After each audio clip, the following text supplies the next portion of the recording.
all for coming. Here, I'll grab the mic really fast. Thank you all so much for coming out on this very wet and gloomy night. We're so excited to get this event started tonight. My name is Amali, and I'm the events director here at Books Are Magic. So we are thrilled to have Daniel Torday and Michelle Zauner with us to celebrate the launch of Dan's newest novel, The 12th Commandment. But before we get into all of that, I just have a few logistics to point out for how tonight's event is going to go. First off, we do ask that you keep your mask on at all times while inside. We will be doing a hand-raised audience Q&A towards the end of tonight's discussion, so please start thinking of questions to ask and hold on to them. After the talk tonight, Dan will be signing and personalizing books at the table next to where you checked in. We'll let you know where and when to start lining up for that. And lastly, if you're joining us virtually on the YouTube live stream, we'd love to encourage you to buy a copy of The 12th Commandment online using the link in the live stream description. So now I can get into the book. Following a group of Islamic Jews in rural Ohio, cannot say that word, and the journalist investigating them. This novel is full of secrets, mysteries, has been described as utterly insane and utterly absorbing, and as Phil Clay writes, leads us to what we find when we push our minds to the very limit. Needless to say, we can't wait to get a glimpse into the process of creating such a story and hearing what more Dan has to say about it tonight. Daniel Torday is the author of The 12th Commandment, The Last Flight of Poxel West, and Boomer 1, a two-time winner of the National Jewish Book Award for Fiction and the Sammy Rohr Choice Prize. Dan's stories and essays have appeared in Tin House, The Paris Review, The Kenyon Review, and N+1, and have been honored by the Best American Short Stories and Best American Essay Series. Dan is a professor of creative writing at Bryn Mawr College. And as I mentioned earlier, Michelle Zauner joins Daniel in conversation tonight. Michelle is best known as a singer and guitarist who creates dreamy, shoegaze-inspired indie pop under the name Japanese Breakfast. Her first book, Crying in H Mart, an unflinching, powerful memoir about growing up Korean American, losing her mother, and forging her own identity, is a New York Times bestseller. So without any further delay, please join me in giving Daniel and Michelle a very warm welcome. Thank you, that was so nice. Can you all hear me in the back? I have a very low and sometimes fast voice.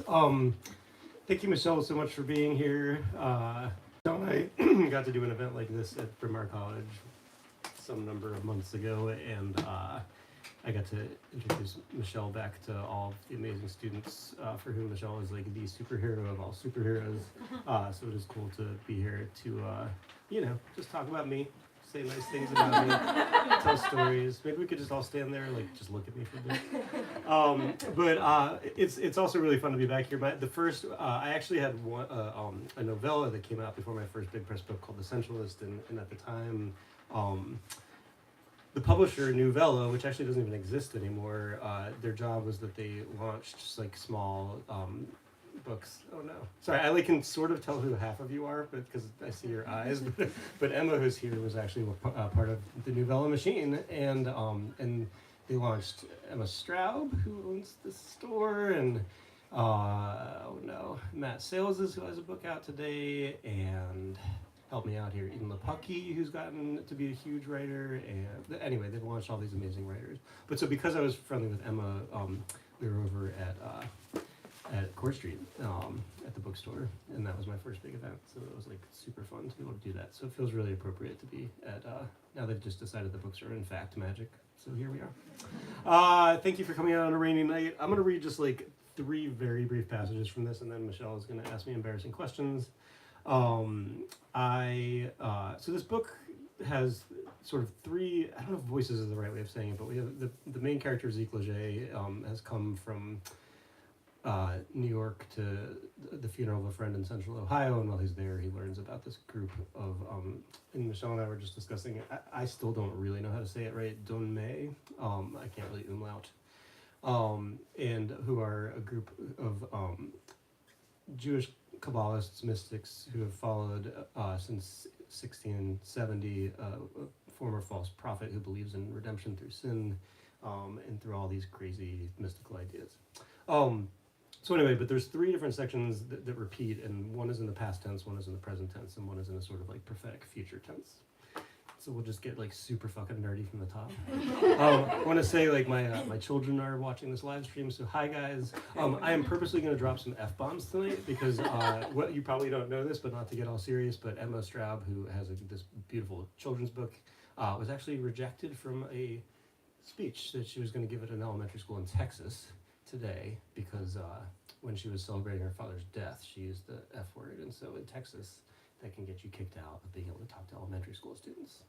So I am gonna drop F-bombs like I'm a Penaltian bunk throughout this fucking event. So the 12th commandment, so let me just read you a couple pages and then we'll talk. I promise not to bore you. So I'm gonna start just from the very beginning, from when Zeke arrives in Ohio. I'm now old enough that I cannot read with my glasses on. So this opening section is called In No Time. The afternoon he arrives in central Ohio for Graham's funeral. Ezekiel Leger is stuck in a van heading east on I-70 amid heavy snow. Snow falls lightly over Manhattan. Snow inundates Ohio. Zeke walks out of the Columbus airport to the rental car place only to discover that the rental car has been rented elsewhere. He will have to take a shuttle to Mount Izmir, where later in the day he'll have access to the same car. You'll be able to pick up a sedan up there in no time, the man at the counter says. He is not apologetic. Zeke walks back curbside to await his shuttle. He stands under a concrete overhang. Snow blows sideways in chunks the size and glint of airborne mica. Wafers bearing the body of someone's Lord, not Zeke's Lord. Zeke does not himself yet believe in the Lord Almighty. The shuttle arrives and 6 departing passengers board it. By the time it reaches State Route 36, heading northeast into the rural hinterland, snow has piled on asphalt. Snow falls and keeps falling. Cows lie in fields upon their forelegs as if at worship. Singular barns flake red paint. Roofs sag long past childbearing, silos and wet green fields of wilted, long-dead soy and corn. Zeke leans forward to talk to the woman in the seat in front of him. She does not respond, pretends as if she is not there to begin with. He texts his 2 old college friends who will be at the funeral, waits for the gray ellipses of acknowledgement to appear on his screen, but they do not appear. While he's looking down, the van lurches across the double yellow lines. The driver crosses one arm over the other to turn the van fierce right. It judders back left. The van's wheels touch the rut next to the road. It flips. Luggage tumbles and dumps from overhead racks. Trees appear to upturn through snowy windows. Inside the van, all is chaos. Bodies slam windows. Plastic water bottles crink as they hit ceiling and floor just for a glimpse. Before his head smacks the window, Zeke feels the prick of glass against his cheek and nose. The van lands, rolls across the snowy grass, then soy. There is nothing to see above but field horizoned by sky. Zeke loses consciousness. He's confronted by endless, vast nothing.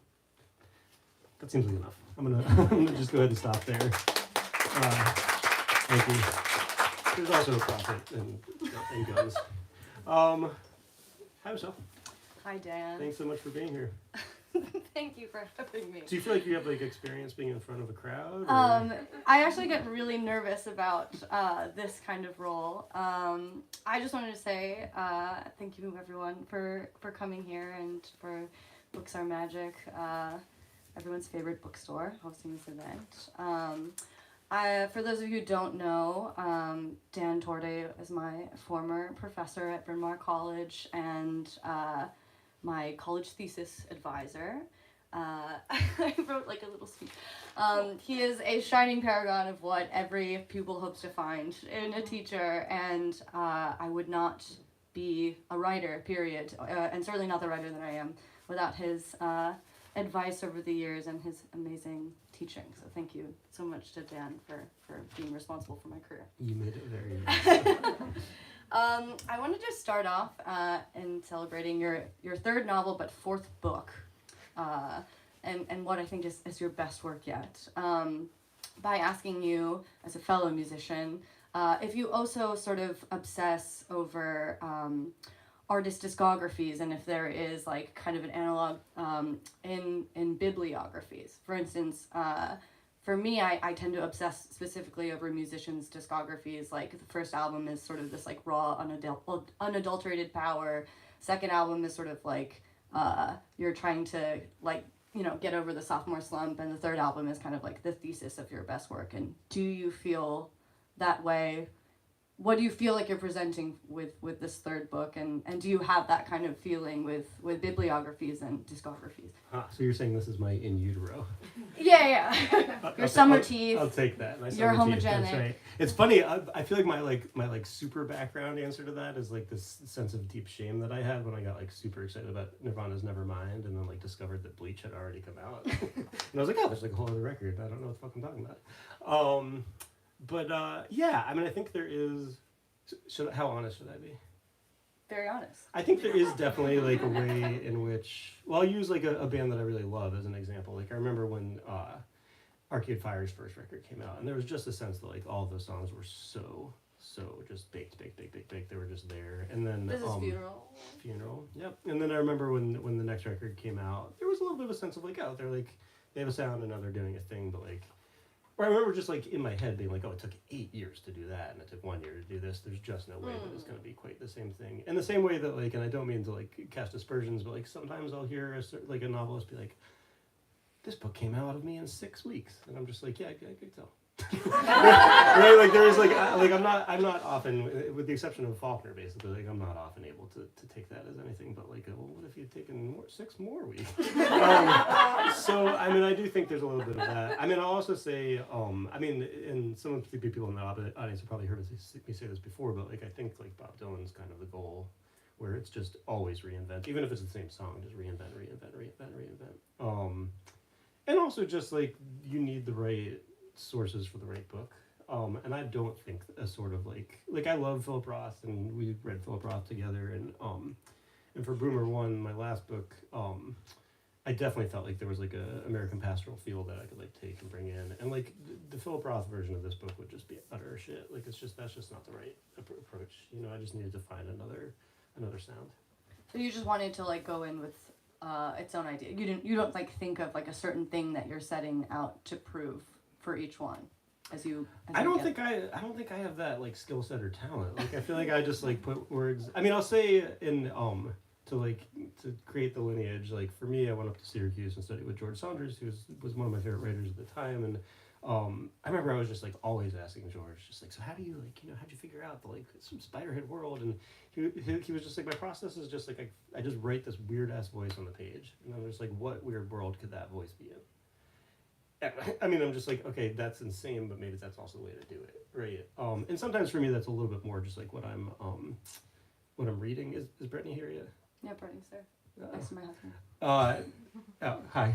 So, so Brittany will remember the first draft of this book. I had gone on a leave, and this is like a little embarrassing, but I'd just been reading so much Thomas Bernhard and Laszlo Krasznahorkai and Kafka, and Brittany read like a 300-page draft of the book, and she was like, so I like this, but this is the flattest narrator I've ever heard. She's like, there's like not an emotion anywhere in this book. And I was like, yeah, I think I was trying to do that. So I think, and then it needed like a lot more life on top of that. So I think sometimes it's like, and maybe this actually is a kind of Dylan-y thing too, where it's like you like try to do a thing, right? Like I was like, well, maybe I could write this like very flat, very languagey palette on which your emotions can come onto it. But then, like, if you listen to Dylan, like, trying to sound like Johnny Cash, you're like, that's a cool new voice he made, but, like, that doesn't sound like Johnny Cash. It just sounds like an imitation. Do you think that your process has sort of stayed the same across 4 books? Or, I mean, in particular, it being, like, this pretty involved mystery that sort of needs solving. Like, I feel like a lot of times, as a writer, you're sort of discouraged from outlining, and you get, like, the infuriating advice of, like, just let your characters take you, like, where you want them to go. They'll tell you where they want to go.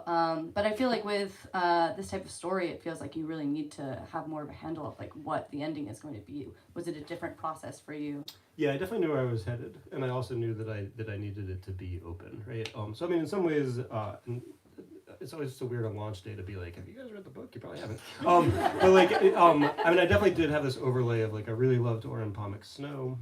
And then I also really wanted to sort of, and not in like the noirification of everything, but like I did have this sort of feel that like part of what I thought Orhan Pamuk was bringing to that book that made it so successful was this sort of like Raymond Chandler, Dashiell Hammett feel, and for me, like the Raymond Chandler, like to end all Raymond Chandler is The Big Sleep, and which also has, I think, a similar approach to the screenplay of Chinatown, where like you know what happened at the end, but also like you don't really need to be told exactly how it all went down. And so I think I knew like I've known from the start exactly like how the. Do we care about spoilers? Can I just spoil things? No, don't spoil. So there's a YouTube has questions. There's like a question about how this murder transpired, but also sort of what the forces are that are behind it, and not unlike I guess Chinatown in the background. I mean, like I think about. Have you guys seen Chinatown? I think about Chinatown all the time now. Like the Colorado River. I just think about like the nose. Yeah, well, so Zeke gets hit in the face and there's the kind of nose, right? Yeah. But also like that movie is actually sort of just about like what happened to the Colorado River dried up, right? And this like huge fight of all these people being killed because they were trying to figure out where to put water in LA. And we're in this moment now where it's like the Colorado River is going to dry up in like 18 months, and there's a huge question about how people No will spoilers live in LA. Right. So there's a drought. But anyway, so there's like a larger societal change in some laws that are part of what leads to the murder, and that doesn't spoil anything. Ian, does that spoil anything? Yeah, Ian's just gonna say yes because he doesn't want me to be mad. So anyway, so I think I sort of like knew it, but also had to kind of find my way there. You attended Kenyon. Did you always know that you were going to set this novel in Ohio, and what took you there? Yeah, that's a good question, and it's a little bit morbid. But I moved to this city here in New York City right after college. I'd done an internship at Esquire magazine after my junior year, and the first year after I graduated, a good friend of mine, and also a woman who I'd sort of loosely dated, was at college, so loosely, had been abducted by a serial killer. Was missing for 70 days, and it just happened like by pure chance that I had gone back to Kenyon, met her serial killer.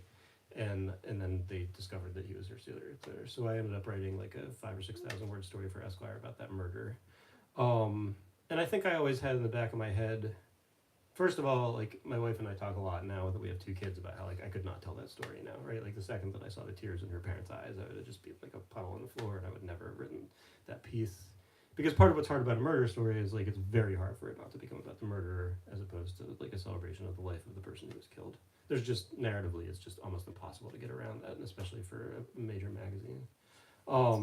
But I think I also just like I learned a lot about like I just love being a fly on the wall and shit. Like Michelle and I have both been working on screenplays of our last books, and we've been comparing a lot of notes. And like if all goes well, we're gonna be moving towards shooting a version of Boomer 1, hopefully like within a year. Can I say that?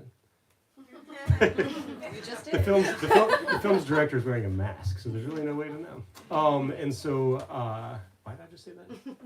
What were we talking about? We were talking about why this book is set in Ohio, and then you were talking about the murder of your ex-girlfriend, and how you couldn't write that piece now. Yes. So I think in just like thinking about how to come. Oh, sorry. So in the process of like 4 years of development of a film, I keep on having this experience where I'm just like, I don't really care if we make a movie. It's just so cool to learn how this happens. Like I don't know if you guys have this in your lives, but I'm just like my first year teaching at a college, I was like, so this is what teaching at a college is like. And like I think it actually tends to make things kind of go okay because it's just like, yeah, I have no opinions. I just like talk. I want to hear what this is like. And so I think there was a little bit of like I was a fly on the wall. Like I drove to the smallest town in the smallest county in Ohio, the highest infant mortality rate of any county in America, and like went to this tiny room, like half the size of this room, where the DA was just like, here's a filing cabinet, and you're welcome to read like everything there is to know about the case, discovery. Literally, like the first thing I pulled out was an autopsy picture of my friend who I hadn't seen since she passed. Like it was just brutal. I literally like walked out, smoked a cigarette, and puked, and was like, okay, I'm here. I got to do this. I was like not prepared for it. So I think some of that emotion of like walking into this space, I like felt like a thing that I was able to use. And then for me, for whatever it's worth, like the question of like God just comes up next when you're thinking about what it means to be staring down pure evil. You know? Sorry, did that make any sense? Yes, yeah. It went 17 direct. Yes. They didn't think. Since I think it did. Since you did just bring it up, I mean, for me this book feels very very cinematic. And I was wondering if you were working on it while you were working on the screenplay for Boomer One, and if you felt like that sort of influenced it feels like there's a lot of momentum moving you through it in this very cinematic way, and I wondered if that impacted the work. I loved working on the screenplay, and it really was. It's just such a different thing. Like, it's just architecture. I'm sure you're feeling. It's like making IKEA instructions. It's not like writing a book. I don't mean that in a diminishing way. It's just like you just have to create these like boxes to put your little guys in. And so. And we read Play It As It Lays together at Bryn Mawr. I don't do my year, no. But have you read it? I haven't. Yeah. It's like her book where you can just tell like she's been writing screenplays, right, and it's just like the architecture that moves it through. And I think it gave me this new space in which to be like, oh, I can get like crazy linguistically if I just know exactly like how the chapters are going. It's funny. There's this like I don't even know where this kind of like folk wisdom comes from. Like, don't name your chapters, no maps. I was like, I'm gonna write a book with like chapter titles and maps. And so it was like an opportunity to be like, this chapter is gonna have a title and it's gonna have words in it, but it's gonna like each thing is gonna like do exactly what it needs to. In preparation for this event, I thought I should read your recently published essay in LitHub that came out yesterday, and I have inside knowledge that you were really thrilled to write it to help promote your book. And you explain that there are no acknowledgments in the book, and in lieu of thanking your sources by name, you wrote, in this space, in normal times I would go through and thank by name all the folks from the Jewish mystical sects depicted in this book who helped me during my years of research and writing, but these are not normal times. Autocratic rule in Turkey has placed members of the Dome in Istanbul in more immediate danger than usual. Simply accusing any Turkish official of being a secret Jew could put their public life into question. So here I'll simply say thank you so much to those who took the time, care, and patience to talk with me, to read the sacred texts with me, and to help me along the way. You know who you are. And then in the essay you go on to explain something really beautiful about privacy, and I thought it was a really lovely piece. And I was also surprised to know that one of my questions was going to be, was this cult or this religious sect rooted in any historical group, and only to find that it was, because I think when you sent me the galley that wasn't, the acknowledgements weren't included yet, and so I had no idea. I just thought this was like some sick thing from your imagination.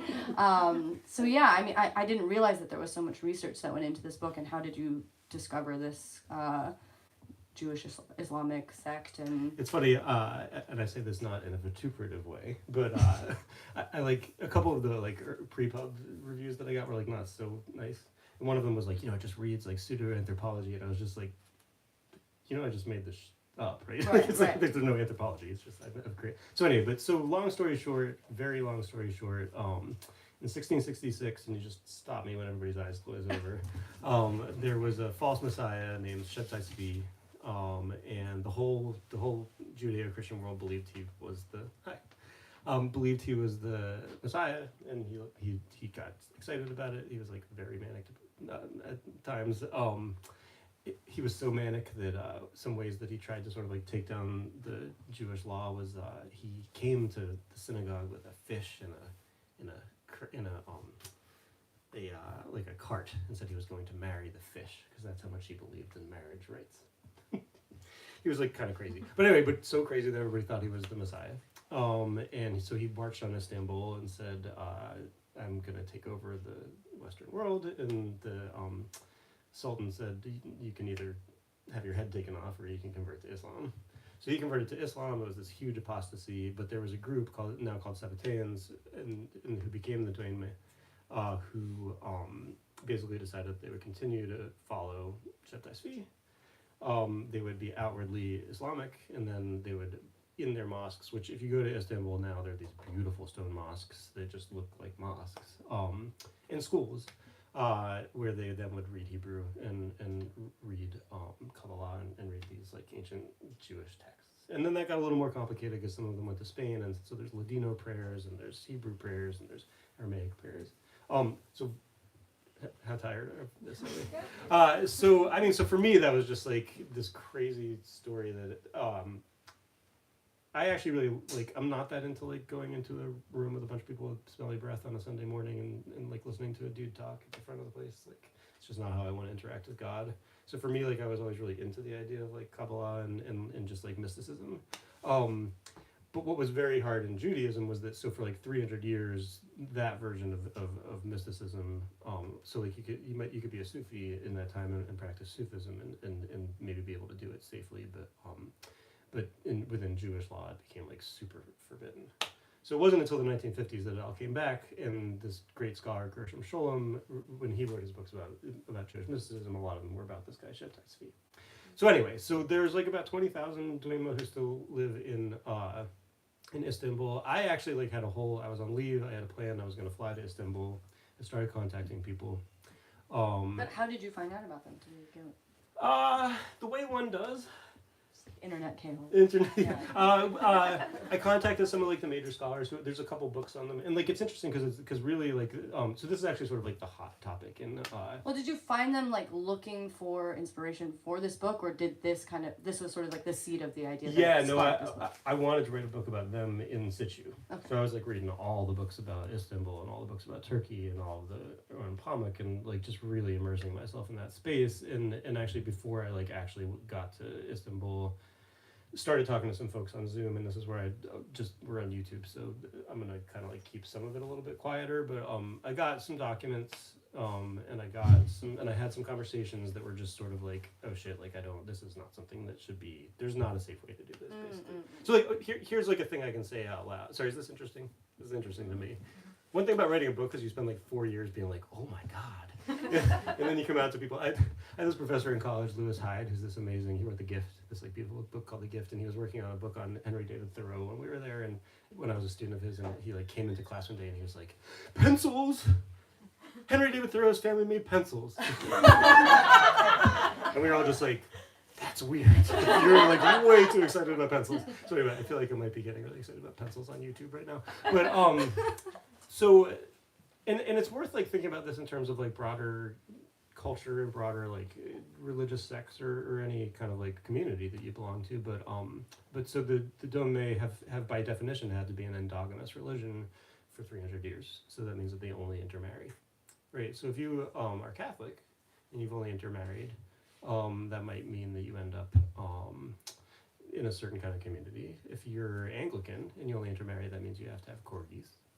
But for a religion that only has about 20,000 adherents, there's some questions to ask about. So like, I was talking recently, and I don't know if she's here or not, so I'll say this in like a very broad way, but one cool thing that happens when you publish a book is all of a sudden all this research you want to do, like people are just emailing you like, holy shit, my dad is a Dome here. Great. And so it's like, oh, that would have been nice to hear from you 5 years ago when I was trying to do this research. But I was talking to somebody last week who was telling a story about sort of like her father is a Dome and he lives here, and she's a very successful person in America, and she like was introduced to a cousin from Indiana, and then the cousin's husband, who also was her father's cousin, and she was like, wait, so they're both your cousin. So that means they're cousins, right? Sorry, am I making any sense to you at all right now? And I'll say, without saying anything, so like the point at which I realized I could not set this in Istanbul and could not be talking to people at all anymore was when like sort of two things happened, and one was I actually like got my hands on a document. How to say this? This is my first event, so I'm just working my way through this. There is like a document that exists on which you either are not or you are, and if you're not on it, then you can't intermarry. So like, were that to have fallen into the hands of the Erdogan government at that moment, it could have put basically the entire community in a very, very, very, very, very bad position. And at the same time, I was doing my sort of initial Zoom interviews for the folks that I was going to talk to when I got there, and actually just by pure chance, the folks who bought our old house, she is this wonderful architect who's like actually related to Ern Pamuk and was like sort of central to all of that, and she was very concerned for her brother's life. Like she just didn't know if he was going to be able to get out, and so it just was this moment where it was just like, this is when I wanted to be a journalist, it might make sense to like muck around with Emily Murray's family if that was what it took. But as a fiction writer, I was just like, oh, I will fictionalize. Like there's just there's no truck in this for me to put these people in. I mean, it's just the salaciousness of it wasn't interesting to me. Sorry. Yes, yeah. I mean, what did you go? I mean, what was the research process like for you? I mean, what did you go in like looking for answers on, and how many interviews did you do, and how did that inform the book? Yeah. I probably was like a dozen plus interviews into talking to people, and then just reading a lot of books. There are a couple of really good scholars, in particular, one named Cengiz Sisman, who's Turkish and lives here in the States, who's like done an enormous amount of this homework, and who knows things that he. I mean, it's like you read these nonfiction books and you're like, oh, there's just a lot that's not in this book because why put people in danger? But I mean, the most interesting aspects of it are that, like, so Louis Brandeis had a grandfather who was Domé. At the turn of the century, so like in the 19-teens into the 20s, right before it's not into the 20s. At the turn of the century, before World War I, Domé teachers were actually like some of the best teachers in the country, and we know like for a fact that Ataturk actually like studied at one of their schools for the equivalent of like 3rd, 4th, 5th grade. So one way that like the Young Turks were actually like aspersed was that people said that they were secret Jews. And so there's just this question of like, there's a lot of things you sort of can't pin down, but the fact that can be so sorry, like turning it into like our world now, like there is just this sort of like, how to say this? This is not the right way to say this, but I'll just say it. Like, what if you were like, oh yeah, like Q, there is a Q. Right, like you'd be like, "Fuck!" Like, what's now? What? Right? Like, it's. I mean, it's not that, but it's like, but the level of conspiracy theory of what it means for somebody to have been a secret Jew in public life is sort of in that space. Anyway, for me, fictionally, it seemed like rife material. I mean, it seems interesting. Well, what did like going over texts involve in those sorts of meetings like for you? I mean, is it the same kind of like Jewish texts that you grew up with, or are there different texts? Or yeah, no, it got much broader. Yeah. So I mean, like, there's this like 1,100-page Gershom Scholem book called Septai Svi. It's like the whole history of their group, and it's funny because like I have a friend who's an Arabic professor at Temple who kind of walked me through a lot of this, and he was like, oh yeah, I asked all my friends, and they were like, well, there's this Gershom Scholem book, but I'm sure they were like, nobody ever reads it to the end, and I was like, I read it twice. So like, I mean, I had just been like going back over it, and then I actually got my hands on like some of their prayers. So the prayers that are in here are based on like a select group of these Ladino prayers that are I probably can't quickly enough get there, but they have like these very specific prayer forms that are not like what's in the Torah, and it also so to like open this much broader. So I actually went back and like read the Bible from the Torah from the start, and then read the Gospels from the start, and then read the Quran from the start. And for me, it was just this like really exciting experience of being like, oh, this is just like one single sort of movement forward. There's more talk of Mary in the first half of the Quran than there is in Matthew, and Christians get like very excited about Isaiah. And like I do too, right? Like, and there were these ways where these prophetic voices just felt like there was like a real continuity. But then what's complicated is that, and sorry, this gets like way too like Judeo-intellectual, but it's not a syncretistic religion. It's not Judaism and Islam together. It's like Islamic names and then studying Judaism. Does that make sense? Mm-hmm. So, but then like I read about all these Sufis, and I was like, oh, I want to do that. Like, just like I want to like go spin around and find God that way. And interestingly, and I want to be careful because I'm talking about this in like a very broad way, but I think for the most part, Sufis through history have chosen to say that they're not Muslim, right? They say that actually like what they study, their mysticism, precedes all of the religions, right? So while it's within an Islamic tradition, they actually like have a sort of like a predecessor religion that's like more close to actually just direct interaction with God. For me, that seems kind of exciting. And then there's a bunch of weed in the book. Yeah. So it all just kind of weed and guns. I think I have to wrap up with one more question. I might even be over time, but that kind of leads into a question I had about maybe like my reading of the book was that. Yeah, I want to hear that. Yeah, I think that it's really interesting as like a secular millennial that like being godless is totally fine and cool until like something cosmically huge and sad happens in life, and then the sort of cold-hearted logic and science is not so comforting. And I found my personal reading was that Zeke was sort of in that in between, where he kind of envies this sort of spiritual conviction and faith. I mean, he's literally introduced as godless Zeke when we meet him, and he's sort of kind of, the reality is with his secular peers, but he really desires or like he admires this sort of like conviction and faith. And I wondered if that was a theme that you were really grappling with, or if I was reaching in. Yes.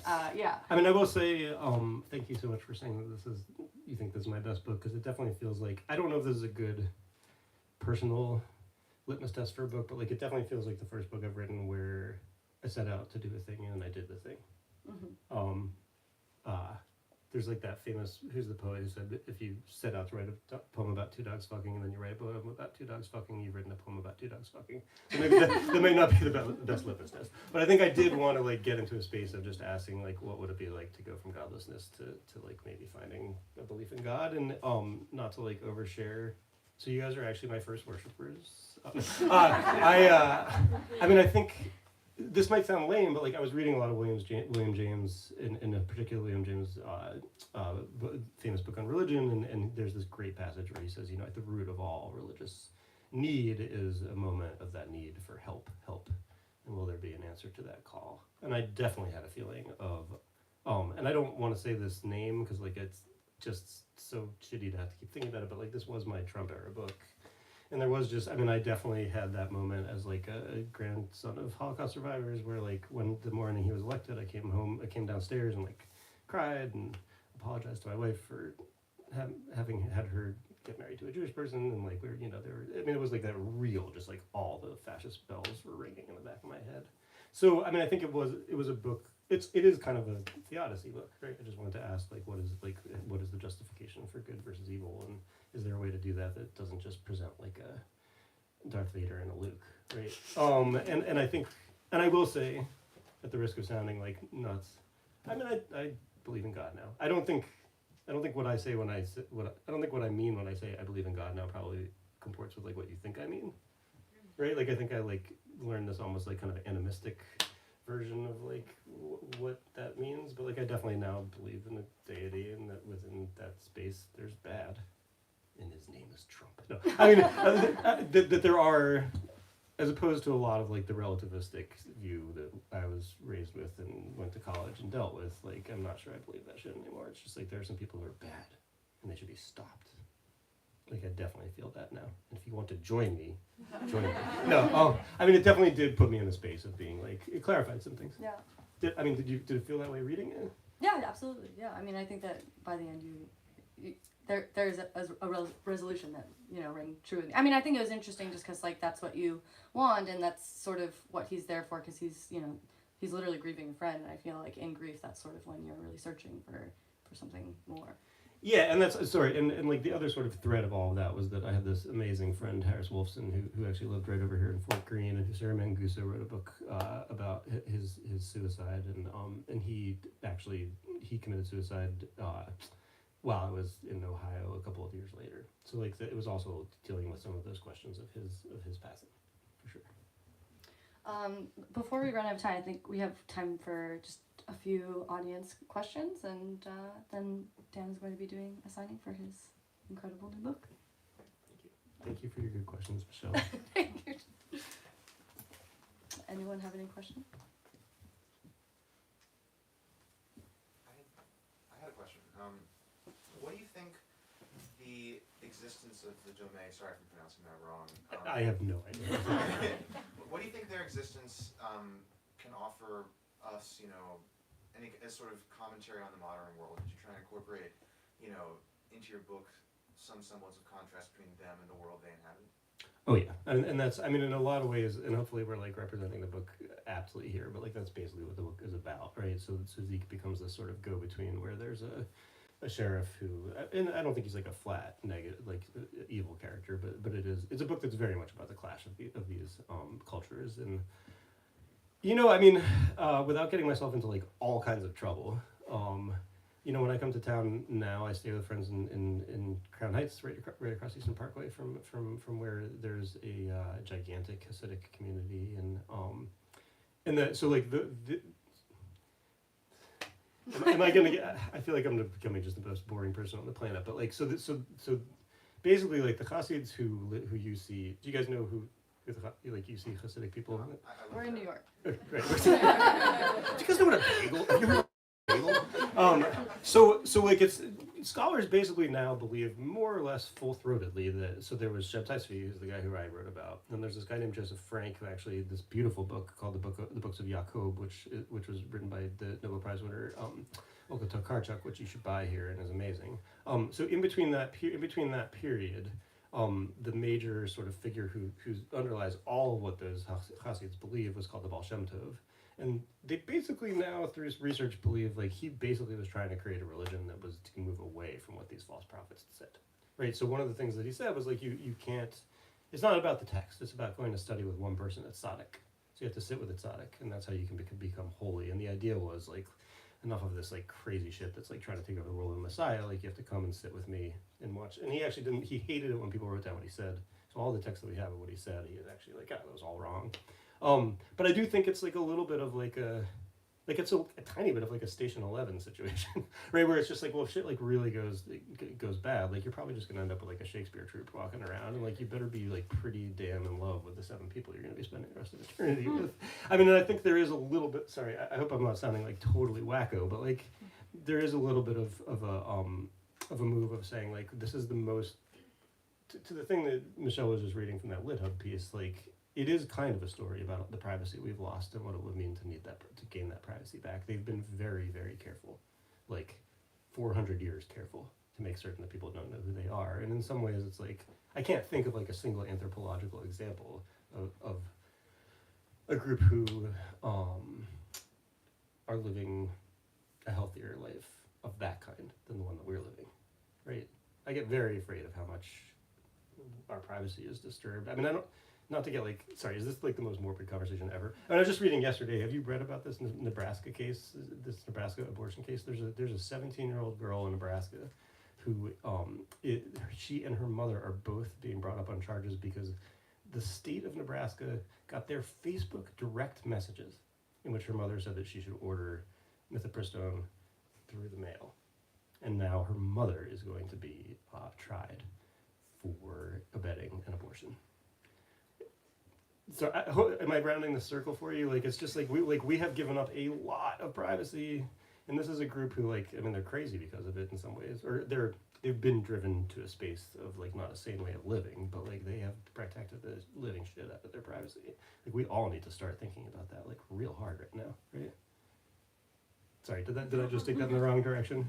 Like, so does he think he's a prophet? It definitely like spending 5 years thinking about this group who have like protected their privacy like more than anybody I've ever heard of in the history of the world. It definitely like opened my eyes to a lot of ways that like there's a clash of cultures that we're not fully like having our minds open to yet.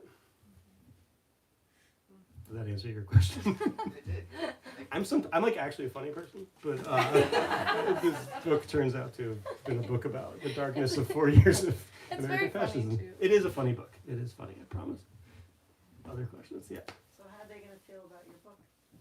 I don't know. I don't know if they'll read it. You know. I mean, a lot of it is added to be almost unrecognizable, I imagine. Yeah. I mean, it's very much not about sort of like the existing Dome sect. But like, maybe here's one way of answering the question by analogy. I teach at Bryn Mawr College, and we were about 30% international, and there was a brief period, probably 3 or 4 years, where we were more like 35% international, and like 90% of that group were mainland Chinese students. And I was like, oh, that's awesome. I'll bring Ha Jin. I don't know if you guys read Ha Jin, amazing Chinese American writer who has this really interesting background, which is that he came to study English in America at BU on a state visa from China, and was like in a bar and saw Tiananmen Square and was basically deprogrammed and stayed in the States and wrote these books that are actually pretty like critical of the state. And so like I was like, okay, all these students are gonna come. Hajin came, and like not one Chinese student came to hear him read. And we went to dinner, and I was like, Shufei, like what on earth is going on? And he was like, oh, if they're rich enough to be at your college, their parents have banned my books in China. He's like, no, he was like, it's not that they haven't read me, it's not that they don't like me, they've never heard of me. And so it just gave me this moment of just recognizing like there's a kind of epistemological gap that takes place once you start to like step on the third rail. And I guess maybe I stepped on the third rail. So we'll find out. Sorry, was that too much of an analogy? I think we have time for one more question, and then we'll do the signing. How did you end up interviewing these people from this religion if they're such a private group? Well, most of the initial conversations that I have with folks, and again, I'm like trying to be very sort of like broad strokes, were folks who have come to the States. So there are plenty of Donmei who have come to the United States over time, and there is this sort of like there are some people who feel like we need to keep quiet. This is or potentially even feel that it's shameful and don't want to put themselves in danger. And there's actually a guy in Indiana who's amazing, who's just like, this is an amazing religion. People should learn about it. So I was able to like start talking to him because I could find him on the internet, and then that allowed me to start like connecting with folks. And then again, I mean, I don't want to overrepresent how much homework I did. I would have gone on to like the next 10 interviews, but I think I basically learned from a person who knew a lot about what was happening within Istanbul at that moment that Zoom conversations were being listened in on. And so conversations that were taking place between anybody in Istanbul and the States were sort of like earmarked immediately. And so I just hit a point where just like even reaching out to people was not very smart right now. And again, if I was writing a nonfiction book, that would have been much harder. But go be novelists. You can just make shit up. You can just make up whatever you need to. Well, thank you so much, Dan. Thank Everyone you, pick up a Michelle. copy. Thank you so much.